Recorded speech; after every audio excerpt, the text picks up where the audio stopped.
This is Nick with Bill Brothers Roofing at 2131 Bluehaven Court. Out here in San Diego. Start my digital inspection. We are on top of a 3-tab shingle roof. This is a very aged product. You can see we have a whole bunch of missing shingles throughout this roof. A lot of damaged areas on this roof as well. The main thing that I'm noticing is there are a lot of exposed penetrations on this roof, particularly with these these pieces of metal. You can see that these pieces of metal were bolted into the roof itself with nothing to flash that or properly seal off those bolts. So I'm not really sure why that's the case, but we can see there are a few other ones on this roof, and all those are leaks. There's no way that water is not getting into those penetrations. So there will be some plywood damage throughout this project. There are a lot of soft spots on this roof.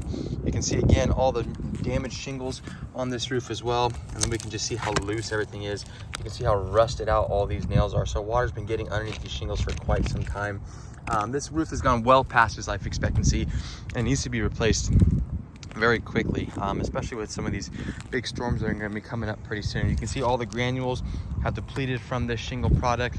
They all have ended up in these gutters. These gutters are all full of the granules themselves. So you can see all those granules in there also. So this roof is ready to be replaced. I want to tear this thing down to the wood decking.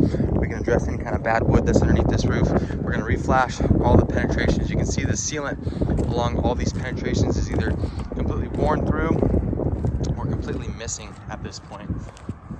Again, you can see all that sealant is gone. So every time it rains, moisture comes down those pipes and gets in the home. So we'll tear this thing down to the decking. We're going to replace all of these dormer vents. We have 2 dormer vents on this roof. We're going to replace them with Bluehaven vents.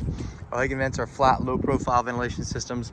I'd like to add at least 1 more on each side, so we'll make a total of 4 for the whole building, just to ensure that that the roof is properly ventilated at that point. Then we're going to add the synthetic underlayment. We're an Owens Corning preferred contractor, which means that this roof will actually come with a 50-year warranty from Owens Corning, and a 10-year workmanship warranty from us. That synthetic underlayment is part of the 50-year product warranty with Owens Corning. Once that's completed, starter shingle goes along the entire perimeter. We'll add a new drip edge along the entire perimeter as well, and then the actual roofing shingle will then go right on top. But again, you can see just how damaged everything is. All these cracks in the shingles, just how loose all this is. We got some holes right here as well. So yeah, this roof definitely needs to be replaced. We'll go ahead and replace it with an architectural shingle, which is a thicker, stronger, more dimensional shingle, and then the homeowners will never have to worry about this again. I would highly suggest that the entire building is done as opposed to just half of it, just because this section is just so old, and we're going to be tying into the other side. I'm not sure if those shingles are going to survive. That's it for my inspection.